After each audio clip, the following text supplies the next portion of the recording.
Pinag-uusapan ngayon si Joshua Garcia dahil sa napabalitang bibida sa Pinoy adaptation ng Korean novelang It's Okay Not to Be Okay. Isang malaking karangalan umano sa kapamilya aktor na si Joshua na makatrabaho si Ann Curtis. Isang malaking karangalan talaga nandito, nasa taas siya, saad ni Joshua. Kailangan nga raw ni Joshua na mag-immerse muna bago sumalang sa harap ng kamera at sa direksyon ni May Cruz Alviar sa It's Okay Not to Be Okay. Kailangan kong mag-immerse talaga with mga nurses kung paano sila mag-handle ng mga patient. Kami ni Ann, magkakaroon din ng chemistry workshop. Kailangan ko talaga yon, sabi ni Joshua na tila kinikilig sa tabi ni Ann. At isa nga sa nakaka-pressure kay Joshua yung pagpapaganda ng katawan.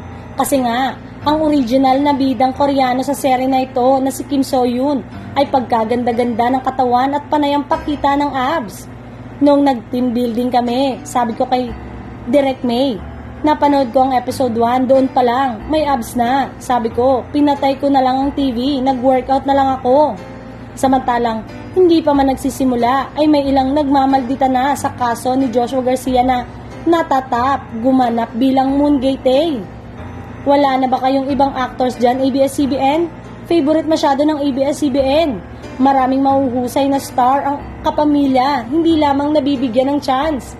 Panawagan ng ilan ay give chance to others para hindi iwan at lumipat ng ibang network.